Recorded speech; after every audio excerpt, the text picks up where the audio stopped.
Hello my dear friends and welcome to my channel. Don't forget to make yourself a cup of tea because today we have very interesting stories and one of them is a story about a man with his girlfriend who refused to move out OP's house and did inappropriate things. Please subscribe if you haven't and I hope you'll enjoy it. I used to work at a summer camp in Northern Ontario from the time I was 16 to the time I was 25, so I have many stories about parents like this. Me. My evil twin EM. Entitled Mom WK. Whiny kid. So this happened in my first year and I was pretty new to counseling. I had a kid who was always homesick and would cry 4 or 5 times a day. I talked to his dad about it and he said that the kid's mom babied him and dad was trying to toughen him up a bit. He told me that unless anything was serious to just ignore it. So for the first 4 days I tried to help the kid, but he obviously didn't want to participate and would cry whenever someone tried to talk with him. I let him sit out and then he would participate a little. When we were approaching the first weekend I realized that my cell was missing. I thought maybe I'd misplaced it and went to bed. I woke up to banging on the door. The kids were freaking out. I walked over and opened it to see a 40-year-old Karen with wild eyes. Where is he? Who? Where is my son? Miss, we have a very strict policy, you can't be here, right? At that point she tried to push past me. I grabbed onto either side of the door. Mommy. He's the one who's bullying me. I turned my head just enough to see the little jerk with my phone. Let me through, you piece of crap. At this point she's pushing with the force of 1,000 EMs. I let go of the door and two-handed shove her. She toppled over and slammed to the cabin door, locking it. I grabbed my phone from the little brat and called my camp director. She told me that she would call the father and the police. We made it very clear to the parents that it's trespassing to come to the camp at night. WK is crying and screaming for his mom. EM is slamming against the door using her "can I speak to the manager" strength. She's screaming about me being a harasser and how I harass her child.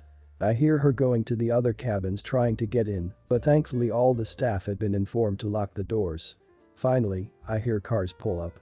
But then I hear more slamming. She broke through the door with a baseball bat. I felt like I was in The Shining. All of the kids are screaming while the little brat is smiling and yelling for his mom. I pushed all of the kids into the bathroom and told them to lock the door behind them. I grabbed a broom waiting to do battle with this evil being, but just as she was getting the door open, 2 police officers tackled her to the ground outside. Her face was purple and she looked a lot like Grimace. My baby no let me see him. The cops dragged her away. I was later informed that the father and mother had divorced. They had shared custody, but the mother was mentally unbalanced. She was later admitted to the mental hospital. The kid isn't much of a brat anymore as dad has full custody. I like the dad. But use the power of all the entitled parent victims and destroy the entitled parents with a broom. I'm glad the mother is put away. I would be afraid for that poor child's safety. I worked at a zoo for over 3 years and ran into all sorts of entitled parents. Something about being around wild animals really brings out the worst in some people. By far the craziest parent I ever ran into was EM. It was a typical summer day at the zoo. It was packed, like it always is in the summer, and there were tons of kids playing on the brand new playground we just opened that week. A few coworkers and I were asked to help with crowd control over by the playground, and we had first aid kits at the ready in case kids scraped their knees, got sunburns, etc. Enter EM. She rushes up to my coworker, zoo employee or ZE, and she's dragging her little boy behind her. My son just fell off of your playground equipment. Oh no, is he okay? She looks at the kid, but he seems to be fine. No, he's not okay. He has an orbital fracture. ZE takes a closer look. There is absolutely nothing wrong with the boy's face. He's not even crying. How do you know it's an orbital fracture? I'm a nurse at the local hospital, so I know. Well ma'am, if you want our security personnel to take a look. I do not need some untrained rent-a-cop to look at my son. He needs to go to a hospital. You need to call an ambulance. I'm sorry, I'm not authorized to call an ambulance unless it's an emergency. This is an emergency. My son is in pain. He doesn't seem to be in that much pain. This is when EM straight up crouches down, grabs her son's face, and pokes him in the eyeball. Her kid winces and kind of whimpers, because who wouldn't see? He's in pain. Call an ambulance right now. And the zoo is going to pay for it. I'm going to sue you for endangering my child. Ze is thinking that the only person endangering this child is his mother, but she doesn't say that. Instead, she calls security, who, by the way, are all EMTs and trained professionals. When they get there, EM is throwing an absolute fit, screaming about how she's going to sue the zoo for every last penny it owns, and how if they don't call an ambulance soon, her son's going to have permanent eye damage. One of the security guys, SG, crouches down next to the kid and asks him where it hurts. The kid points vaguely to his face. SG puts on gloves and goes to inspect the kid's eye. That's when EM loses it. Stop it. Don't touch my son with your dirty hands. What? I will not let you touch my son with your dirty hands, you harasser. I'm going to report you to the police. You're going to get fired for this. She gestures to everyone, all of you are going to get fired. Then EM takes her son and storms out of the zoo with a security escort. To this day, this stands out as one of the strangest interactions I've had with another human being. I just hope that kid survived his mother long enough to grow up into a decent person. I'm wondering if she actually ever attempted to sue the zoo. Abusing your child just for an ambulance, is she that crazy? She should be isolated. Our cast. Me. Obvious. BF. My boyfriend.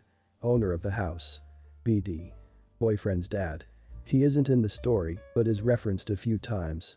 Purchased the house for us. ED. Entitled dad. TG. His trash girlfriend. Cop. The best police officer ever, freaking incredible guy. Went out of his way to help with our case from beginning to end. Shout out to Officer Parker. Backstory. BD came into some fortune about half a year ago and bought a house for me and BF. BD and BF wanted me very involved in the process, as I have dealt heavily with real estate in the past, so I recommended costs, neighborhoods, specific houses to look at, etc. We settled on a beautiful 3-bedroom 2-bath. A while ago, BF sublet a bedroom in our house for only $300 a month to two of his very good, or so he thought, friends, a man approximately age 30, ED, and a woman approximately age 21, TG. I hated them and had heard terrible things about both of them. They were very rude and entitled, and also both have disgusting criminal records, especially the man. But whatever, I absolutely do not blame BF for trying to be a good friend. Maybe I had misunderstood these people, and I was willing to give them a chance. Also, important to note that ED had 3 kids with a woman that is not TG, but lost them due to several charges of both child abuse and domestic abuse, trespassing, etc. It took maybe a week before ED and TG started getting very entitled. Never cleaned a single thing, left huge messes everywhere, smoked 24/7 in the house, constantly let their cat out on accident, and blamed us for setting it free on purpose, never paid a single dime of rent in their 3 months there. Also didn't mow the lawn and clear snow from sidewalks, even though they agreed to in the lease. ED quit his job as an excuse to not parent. TG never had a job because she is too pretty to work. About a month later, they started treating me and BF like crap. They let his cats outside and lost them on purpose, threw all our crap on the floor on the garage and into his old dirty farm truck, which hadn't been used for months, as the farm had been sold, changed the locks and locked us out of the house, etc. They were served with multiple notices and eviction and left after a lot of effort and heated debate. Once we had noticed they left, BF had asked me to change the locks immediately and move our stuff back in while he was at work. The next day, ED and TG came back and set up camp while we were gone, as we hadn't moved all our furniture yet and we're still staying elsewhere. They had only a blow-up mattress, a couple suitcases, and some laundry in the washing machine, in an effort to make it seem like they had never actually left. They ripped the new locks out and changed them once again, and threw all our stuff back into the garage, damaging multiple high-cost items. We talked with Cop and his partner, and they agreed that once an evicted tenant leaves, they can be charged for trespassing and breaking and entering if they return, even if they still have a key. So, we went to the house, and they were still there. We broke in through a window in the garage and at first calmly asked ED and TG to leave. This was a few months ago and was very heated, so I don't remember perfectly, but this was the gist of it. You were served with eviction and chose to leave, you cannot come back now. We will call the police unless you pack up and leave now. This is your last warning. No. We don't have to leave, this is our house. We are renting from you and have every right to be here. My kids are coming to live with me, we are going to start a new life here. I won them in a custody battle. Side note, there was no custody battle, obviously. I don't care. You already left, and you were served with eviction. We went to court. Even if you weren't, I never said your kids could live here. The other 2 rooms are ours. You don't even have your kids, we know that is a lie. No court would give you custody over them when you have no job or residence. Yes, I was a bit of a witch. This eviction had been going on for months and I was sick of it. You didn't even want this house. BD only bought it for you because you're freaking spoiled and this dumb witch wanted it. Just let us live here. We walked outside and called the cops. They came immediately as it was a slow Saturday. They went inside and started assessing the situation. ED and TG were obviously scared crapless as they were both on probation and in possession of numerous medicines that are illegal in our state. Cops looked around and it was obvious to them that ED and TG had moved and only come back to be idiots. The following conversation is edited a bit as ED kept interrupting the cops, so I'm leaving out a few of the things he said so that it can actually be readable. So, you were evicted. You left and the owner changed the locks and moved his property back in, correct? No, I didn't change the locks, I just took theirs off and put our old ones back on. So you did change the locks? Well, yes, but not really because. Yes or no, you changed the locks. Technically, but. Yes or no, only. Yes. Clearly you moved out. I have all of the paperwork for notices and eviction served to you. You have no right to be here now. Pack up your crap and leave. We didn't move out, we just removed all our stuff and took it to a storage unit. They don't even need the house. BF didn't even freaking want it, that dumb witch, me, did. I have 3 kids, they will be homeless now. No, you do not. I know your record. Grab your crap and leave now. ED starts screaming, getting in the cops' faces and making violent hand motions. I'm leaving a few bits of text out here as it was just pointless and mostly incoherent yelling from Ed. The cops had had enough. Get your crap and leave now. No. The court hasn't ruled on it yet, we don't have to leave. True, the court hadn't ruled on it yet, but in our state, if a tenant served with eviction leaves, they cannot come back. Even without a court order. I know the case, I know the law. Leave or. No. I know my rights. My kids need this house. Shut up now. If you say one more word, I can and will arrest you for trespassing and breaking and entering. Get your crap and leave now. How long do I have? I expected the cop to say an hour, a day, something lenient, even though they had been idiots and were breaking the law. What he said next was very satisfying. 5 minutes. Get your crap and leave right now, or I will arrest you. So, ED and TG begrudgingly packed up. Just before they left, cop told them that, if they ever set foot near the property again, BF and I had grounds to have them arrested and charged with multiple felonies. Cops, BF and I were talking and shooting the crap for a bit before him and his partner left as well. Later, the court ruled on our case. We won, and ED would have to pay $1,000 to even attempt to appeal. We also found out that they stole many of our items, including very important legal documents for the house, and they were never returned to us. ED and TG disappeared, so despite their very best efforts, the cops couldn't retrieve the items either. We are paying out the butt to replace these items and documents. This was many months ago, and we are still recovering from it and repairing the house. I'll be honest, even if it's a friend, if he has a criminal background, no way I'm renting him anything. There's a huge difference on how people behave when you're with them for short periods of time or online, and when you're living with them. BM. Entitled Mom FA. Flight attendant so my flight had just taken off and they were coming around with food. Seated next to me is EM and her kid. They told the FA that they didn't want to buy anything and they just got water and refused the free snacks.